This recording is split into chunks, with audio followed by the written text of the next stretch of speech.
pretty good theme to kind of sit on. I know that there's a lot of things in our world and in our own lives that we're struggling with right now. If you're a human like the rest of us, then you have some things that are weighing on you. They might be practical things. It could be financial things. They could be emotional things. And we need to just sometimes pause and pour out our hearts before the Lord. So I'm going to invite us to do that. I'm going to invite the ushers to come down, and we're going to just thank the Lord for his provision. And we're also just going to, on the behalf of everybody who's gathered here or gathered around their computer, we just want to pour out our hearts before the Lord and say, God, we want to choose to trust you today. So would you pray with me? Lord, there's a lot of troubles that we all feel in different facets of our life. Some just with things going on in our country, some things with just real practical concerns about housing and food and financial provision. Some here in this building today are just struggling with seeing loved ones who are in that kind of middle space of passing, and God, our hearts are heavy, and we are together just wanting to pause and pour our hearts before you and say, Lord, would you help us with these specific issues that we don't know what to do. We don't know. We've been here before, and we didn't have answers at that point, and we don't have answers now. We need you to minister to us with grace and goodness, with a sense of rest. But God, we just need you to answer some of these things and help us very practically. And so God, as a body, on one side, we're just so thankful for your provision and your protection to this point for us. But on the other side, God, we just feel the pain of many people in our own community. And so we just pause and pour our hearts before you together and say, God, meet these needs by your might and power and goodness. And it's in your name we pray. Amen. Amen. Thank you. So it's interesting, the final... And if you notice, we kind of kept everything shortened and condensed and moving along, and that's kind of intentional. We were setting up for the annual meeting, so we were going to kind of end a little bit early. So now we're just going to set up for getting you home early. So that's a blessing too. So I'm not going to. There's a lot of detail I could go in that I'm probably going to just hint at today, and then maybe at some other point kind of bring it in full view. But I am going to take advantage of the screen today. I almost thought about having everybody move in close, because since there's not a lot of people, like one safe time to do that, but I heard there'd be like a mutiny either way. So even the people on this, who aren't here watching, digitally be like, no! So I won't do that. But that just means you may not be able to see those of you back here, but I will try to write large enough so you can see. But I've also provided for you, on the side of your worship guide, there's a little section for sermon doodles. So in the reason I put that is because I want you to draw some things that will kind of walk through the text. And so I'm gonna invite you to draw with me today. So this also keeps you warm on this cold day as you're joining. So there should be pens and stuff I hope there's pens and pencils in the pews. Are there? Okay, good. So I want to read the text first so you can kind of get a sense of where we're headed. But remember, we're in the book of John. We're looking at the 7 signs that John presents to us to understand the identity of Jesus. So John takes this really seriously. And so in a certain segment of chapters we've described, he's going to set before us 7 signs of the glory and beauty of Jesus so we can understand who he is. And we are today on sign number 4. Which is perhaps maybe the most famous sign because, and I'll say this ahead of time, this is the only sign that all 4 gospel writers put in their account of Jesus' life. All 4 of them record this particular sign, this story. So it seems to be that all the writers who are, eyewitness testimonies to Jesus' life and work thought this was worthy of putting into the imaginations of those who would follow Jesus as like maybe a defining way of understanding something about him that we need to understand. And so here's what the text says. And this is John chapter 6. So if you have your Bible, you can follow along. After this, Jesus went away to beside the Sea of Galilee, that is the Sea of Tiberias. It had two names in this culture. A large crowd followed him because they saw the signs he was doing in healing the sick. Jesus went up onto the mountain and sat down there with his disciples. It was nearly time for the Passover, a Jewish festival. So remember last time we said that John is now highlighting the different festivals within Judaism as a way of helping us to see who Jesus is based on the lens of the festivals, okay? So the festival lens John wants us to look through for this particular story is the lens of Passover, which is the height of the Jewish festival season, the most important probably Jewish festival. Jesus looked up and saw a great crowd coming to him. "Where are we going to buy bread?" he said to Philip. That's funny to me, because you would think Philip was the one asking this, but it's Jesus asking Philip, "Hey, Philip." Now, Philip was local. He was from Bethsaida, so he was not far from here. So he was like the local person who would know the restaurants and stuff, the available grocery stores. So Jesus kind of bumps Philip and says, "Where are we going to get bread for all these people?" So they have something to eat. Now, in parentheses, John gives us a little indication of what's going on in Jesus' mind. He said this to test him. He himself knew what he intended to do. So Philip takes this as a serious question. He's like, let me think about this. He's like, I've thought about it. I've got my calculator out. I know all the places around here. I know where the Costco is, so we can get a lot of stuff. But here's the problem. "Even with 6 months' pay," replied Philip, "you wouldn't be able to buy enough bread for each of them to have just a little bit." That's how big this crowd was. One of his disciples, Andrew, Simon Peter's brother, joined in. So he's like in the conversation now. "There's a lad here," he said, "who's got 5 barley loaves and 2 fish, but what use are these with so many people?" Now in this day, a barley loaf, and John's the only one who mentions this in his gospel, the particular kind of bread it was kind of like the old Wonder Bread. It was like the cheap bread. It was, the barley bread was what those who didn't have a lot had in their lunch boxes, okay? So this was a poorer kind of situation. He's got some bread, and the pictures you see of these fish, they're not big old fish. It's not he's not like a salmon or a trout. These are little side dishes that were probably pickled that the Jewish people would eat kind of as like a side to their bread to kind of add some flavor. So he's got 5 barley pieces of almost like flatbread kind of deal, like pita pockets, 5 of these things. And he's got some little side fish for flavor. It's not a huge meal. That's kind of the point. It's not. This is even what the boy has doesn't really put a dent in the need. And so, "Make the men sit down," said Jesus. Now notice it says men, because in this day you didn't count the women and children. This is how this culture worked.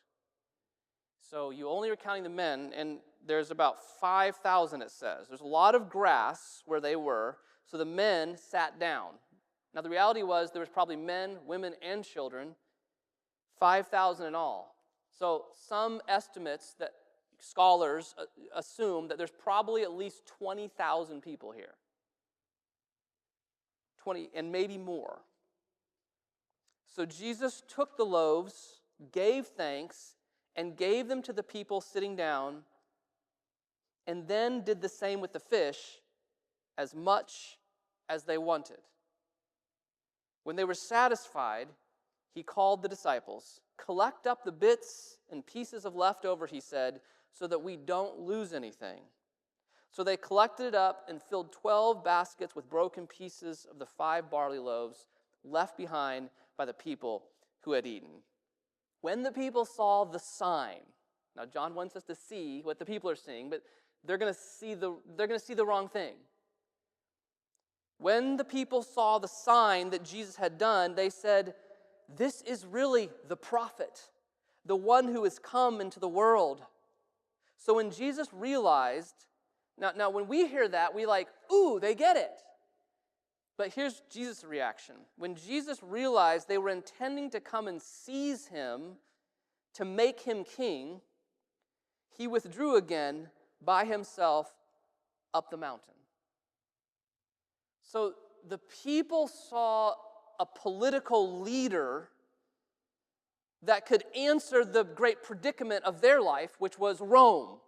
This is always, remember, this empire is looming large over all these stories. They are under Roman rule. And so these people see, that's the kind of king we need. He can multiply. He can make abundance out of nothing. This is the kind of person we want. And so they took this as a sign that Jesus would be the perfect king to push back the powers of Rome and allow them to have everything they need. And they're missing the point of what Jesus is doing. And so he quickly withdraws by himself up the mountain. Now, this is God's true, beautiful, and good word. We're going to stop right there. Although the story continues, and after another sign that we'll talk about the next week, Jesus actually goes into a long dialogue conversation about the meaning of this particular miracle. So, in verse 25 and following, Jesus has a conversation about what this means that he did this miracle of multiplication of this bread and fish. We'll talk briefly about that, but basically I want you to understand the breakdown, the outline by doing your doodles, okay? So the first thing is you need to draw a little picture, and I'm drawing it small because it's like I'm writing, you have these box, I'm writing it like it needs to go down, okay? So first of all, you draw a picture of Jesus with eyes, and you put a bunch of people because they're crowds. And there's lots of them. So have fun with that one. 20,000 times. I'll give you time to do 20,000 dots or something. So the text wants us to see that Jesus sees the crowd. And that's really important. The crowd is motivated by curiosity, John tells us, because of Jesus' miracles. To them, it was like a show. Like he was the biggest act in town. Like, this guy is doing incredible stuff. He's healing people. Have you heard? So there's enough of a buzz. You got 20,000 people following him to see what he's going to do next. That's kind of the vibe John gives us. And John is keen to tease this out again and again. He wants us to see the reaction of the crowd versus the reaction of his followers, the disciples. Because there should be a distinct difference between how the crowd reacts. Woo, we love Jesus. King Jesus, King Jesus. And they like throwing crowns and throwing confetti, and they're just excited about the show. And then John wants us to see where the real conversation is. Because it's deeper than that. It's deeper than just some big political activity. There's something that is heaven and earth coming together kind of big. There's something global, universal that's happening, and that's what John wants us to see. So he's going to tease that out again and again. Now, the next thing it says is that Jesus, he sees, and I want to come back to that Jesus seeing again, but before we do, John says that Jesus sat down. So just make a little rock, okay? There's Jesus sitting down on a rock, because obviously there are no chairs. And in this day, a rabbi, the reason John tells us this is because a rabbi would sit down to begin his instruction for those who were following him. This was like a typical Jewish way of teaching. A teacher didn't stand up like I'm doing in a pulpit. That wasn't a thing in the Jewish culture. A teacher who was going to begin their lecture or their conversation would sit down to teach. And that was the signal, the teaching has begun, okay? And so Jesus is getting ready to do some teaching by way of miracle. So it's going to get interesting here. So the next little doodle you need to do is a mountain. Okay, that's my mountain. And a clock. That's a really bad clock, but that is a clock. Okay. And the reason we're thinking about time and space, John is wanting us to think about the time that this is happening. And I just told you that because we read it and I mentioned it. What time is it here? What is it? Passover. Yeah, that's the time. It's the Feast of Passover. So that's the time, and the place is Jesus going up a what? A mountain. Now we know, because we've been wrestling with these ideas for at least a year. Whenever in the Bible somebody goes up in a mountain, that's a signal of like something happening between heaven and earth, right? So Jesus is going up a mountain, and this one's particularly interesting because if you add mountain, Passover, mountain plus Passover plus bread equals what? Just think of the Hebrew Scriptures. Where does a mountain, and you can even throw in water, mountain, Passover. You remember what the Passover was celebrating? The angel passing over the Jewish children, the oldest born in Egypt. Do you remember this story? They put the blood on the doorpost. So that's what they're celebrating in the Passover. If you add that to somebody, a religious, heroic figure going up a mountain and bread coming down from heaven, who do you have? What other individual do you have that lives in a story like this in the Old Testament? Moses. So Moses, and Moses goes up onto the mountain to talk with God. He's the one who signals, he's a part of this, the treasuries of God opening up and bread falling down from heaven. He's the one who is the leader of this Passover movement. And so in the Jewish imagination, the model Messiah was Moses. He was that prophet, king figure that they were looking for to come and deliver them from their Egypt, Rome. Does that make sense? So John doesn't put anything in here that is not intentional. All these pictures and symbols are drawing us in, drawing in the Jewish imagination, so that when this story is being told, you know that this is being set up as a Moses-like, Messiah-like activity that's happening. And so just see this. And then it says that the way that John says it, Jesus looked up and saw a great crowd coming to him. Jesus looks up, and John wants us to see that Jesus sees the crowd.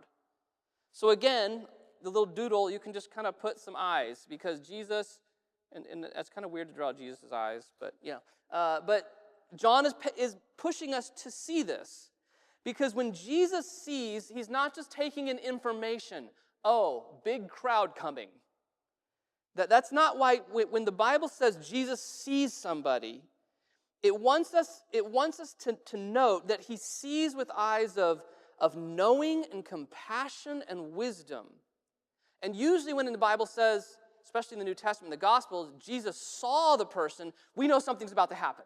Because Jesus sees, not just taking information, but with eyes of compassion and love and wisdom. And so something interesting and good is about to take place if Jesus sees you. Okay? So John calls our hearts to this. So when Jesus sees something is about to happen, which means that John wants us to be awake, wants our eyes to be awake. What is Jesus about to do? So we have to have our eyes wide open, because Jesus' eyes are on this crowd, which means something is about to happen that's going to be really good. So then this comes to the next. So I can't keep going down, but you have a longer box for your doodling, so I'm going to move over here. But the next thing I want you to draw is a question mark and a piece of bread. That looks kind of like a football, but it's a bread. It's a piece of bread. And the question has to do with provision, and Jesus initiates this question. That's important.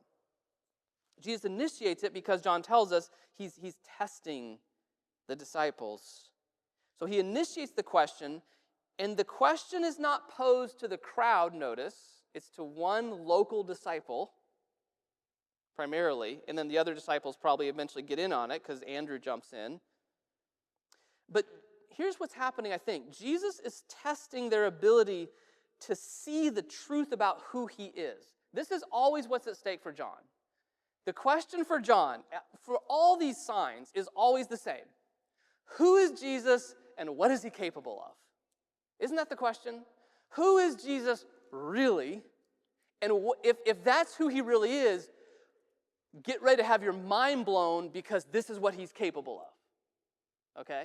So he is trying to stretch our imagination by, first of all, identifying who Jesus is, because if you understand who Jesus is, your mind, your Christian imagination gets expanded because it gets expanded to the limit that Jesus is capable of.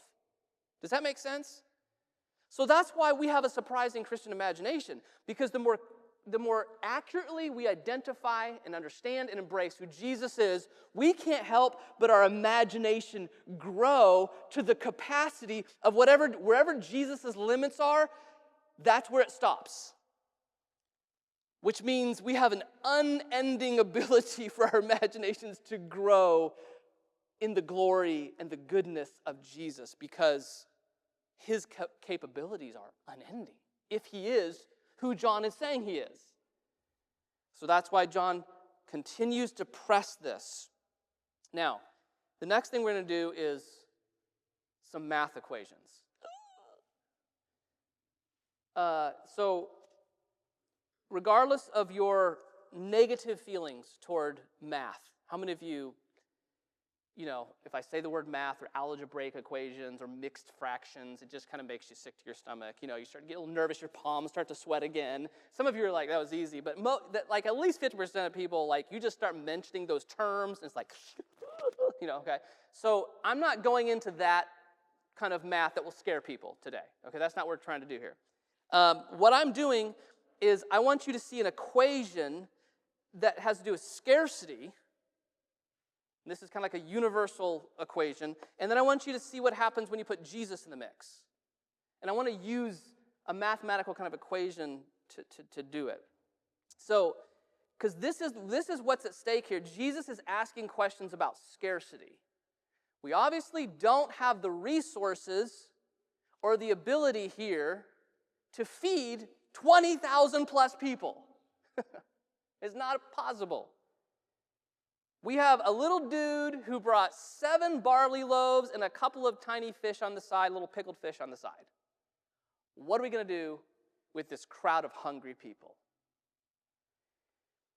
Now, here's the math equation that I would like you to write on your doodling area, okay? It's very simply this. It's IAR, okay, so just write IAR minus CN. Am I scaring anybody yet? Okay, it's really actually quite simple. Immediate available resources, IAR, okay, minus your current need, that's CN. Okay, so whatever immediate available resources you have access to, you have to take out the current need. So in this case, the immediate available resources are 1. We have bread and fish for 1 little boy. The current need is bread and fish for 20,000. So let's do the math. You don't have to be a genius to see that this is going to be a problem. My immediate available resources minus my current need to feed 20,000+ people equals, and we're not going to actually do the math, we're just going to put a big lack, equals lack or deficiency. Not enough. You can put whatever you want. But the point is, this is just how it works, logically. How much resources do you have access to? What's the need? And whatever's left over, that's the lack. If you have enough available resources to meet your current need, then you have extra. That's a different equation. But this is what Jesus is pressing on. He wants the disciples to come to this conclusion for themselves because of what he's about to do. Because this is how the world works, isn't it? So Jesus is going to do something that changes the economy of how we think about need and provision and abundance in this world. Because all that happens to this little thing is, if you put this, remember this in math, when you put something in parentheses and you put something next to it, what does that mean? Multiplication. So if you put Jesus next to this problem here, available resources, immediate available resources, and current need, then what you get every time is not lack, but abundance. And this is what Jesus and John wants us to see. This is why we are encouraged to operate in this new creation reality, Jesus' kingdom breaking in, with a mindset of abundance. Because Jesus times any need, any sense of there's not enough available resources to meet the current need, if you multiply Jesus by any number, it always equals abundance. So this Jesus factor in the equation supersedes what I'll call the logic of scarcity. The logic of scarcity is basic. I have this much, I need this much, equals I don't have enough. But Jesus, because of his ability to tap into the very storehouses of God, supersedes all this. So why does John and the other gospel writers want this particular story to linger in our imaginations? I think there's some big reasons, and I'll mention those to close here, and then I'll kind of give you I have homework for you, because you're going to be, just in case the snows come and you have I have nothing to do. I can't do one more puzzle, or whatever. You don't have anything to binge. I'm just give you a little bit of homework, okay? So here's why I think John presses on this. First of all, because he wants us to understand the identity of Jesus. He wants us to come to grips with who he truly is. Seeing Jesus is always the priority for John. Any question? You ask John, why is John doing this? He wants you to see who Jesus really is. Ask me another one. He wants you to see who Jesus really is. Chapter 10, chapter 11. Ask me another question from there. It's always the same answer. He wants you to see and come to grips with and embrace who Jesus is as the priority. This story helps press that priority in our hearts and lives. What should we be doing with the information we get from this story? We should believe in the one who sent him. That's what Jesus says when he's telling, what am I supposed to take from this? A little later on in John, when they're asking him and he's having a conversation, believe in the one who sent me. That's what you need to do.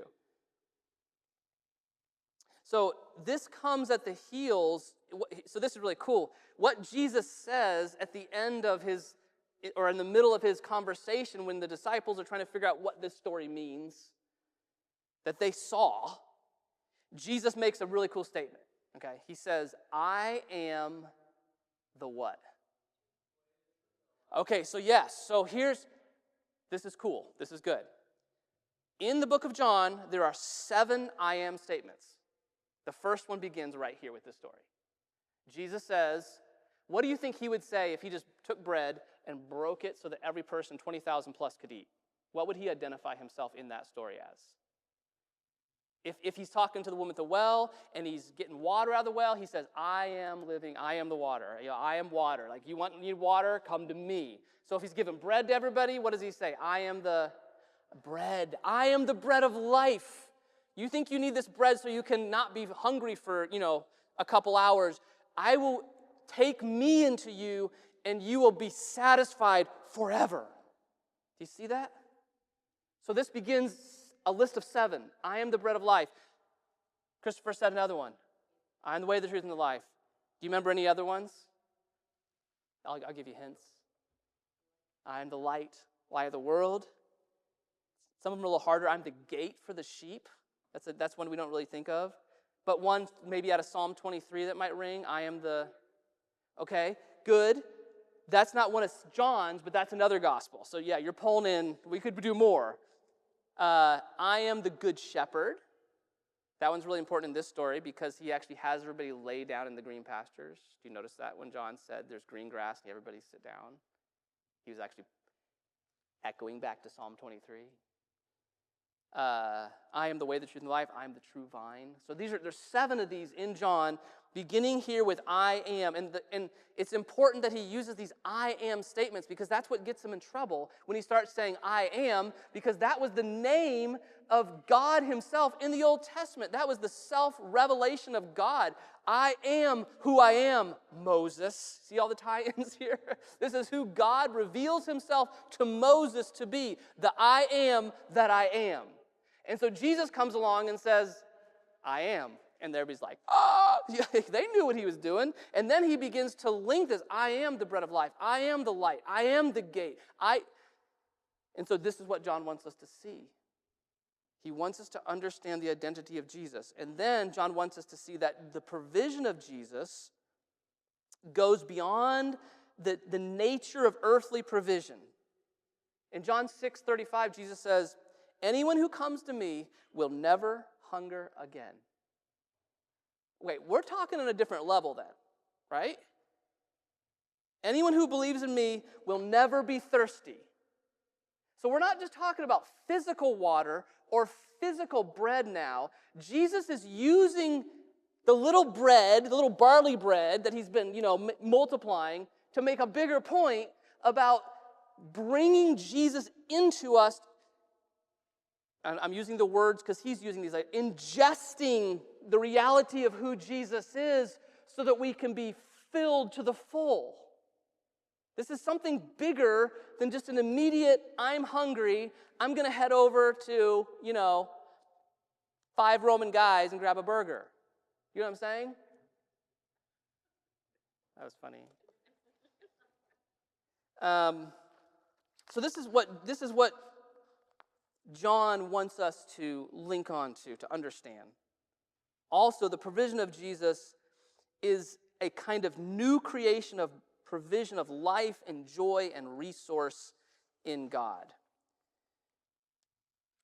So this provision of Jesus, the identity of Jesus, and the provision of Jesus is what John wants us to see. It causes us to live from a vantage point of Jesus' provision and abundance versus the old scarcity mindset.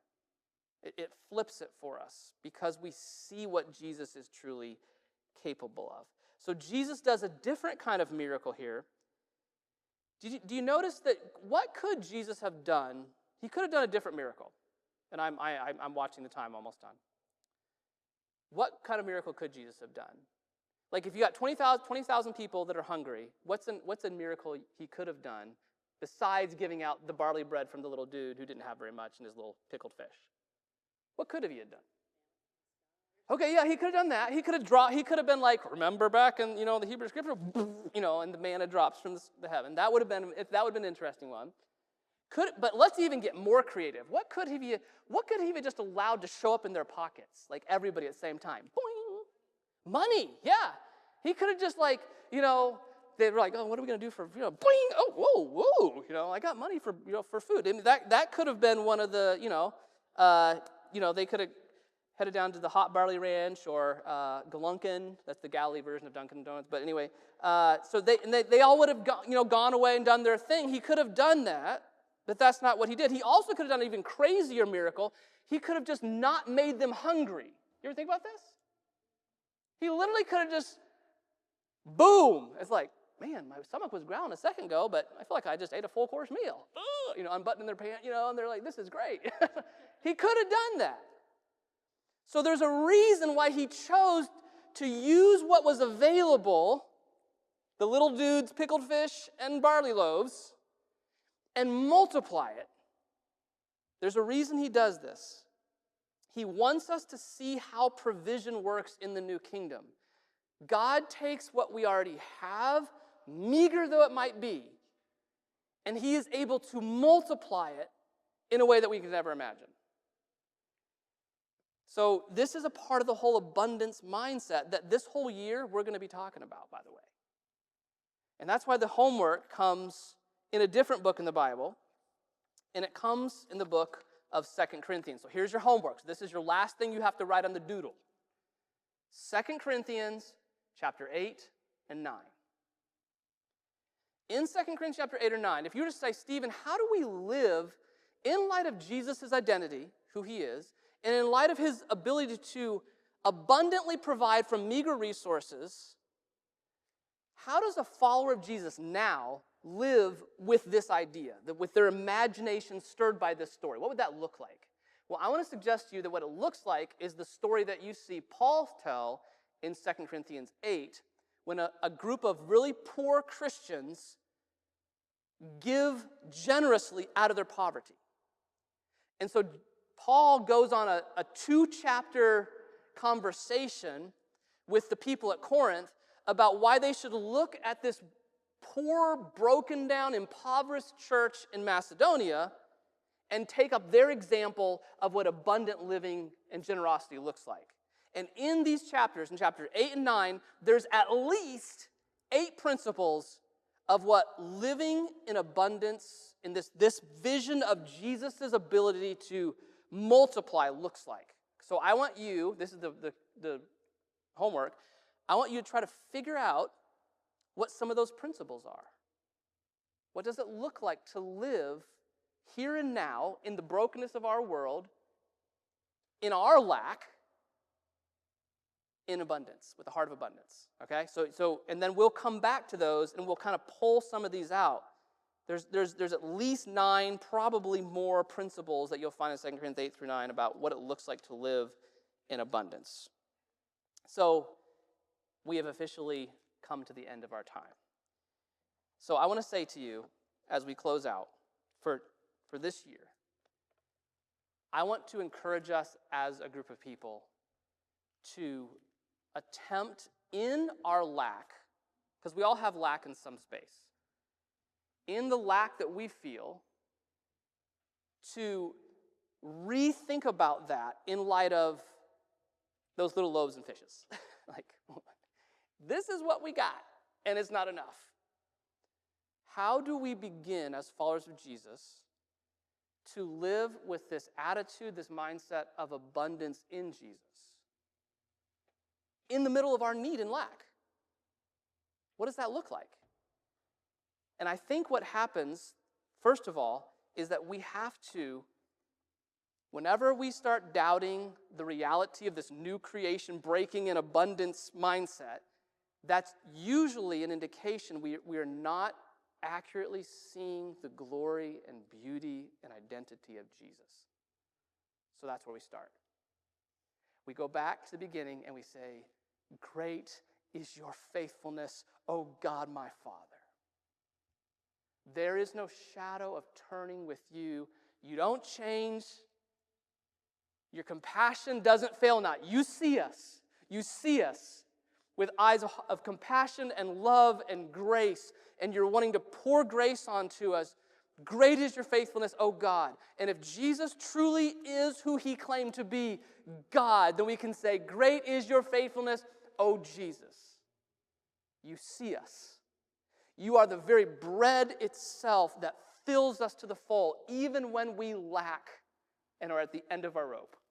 You fill every part of who we are because you are the bread that fills eternally and the water that quenches completely. And so I want to invite you to sing with me that last little chorus of Great is Your Faithfulness as a way of looking to Jesus and saying, we see you, Jesus. We see who you are, and we know what you're capable of. So we're going to live from a posture of abundance, not scarcity.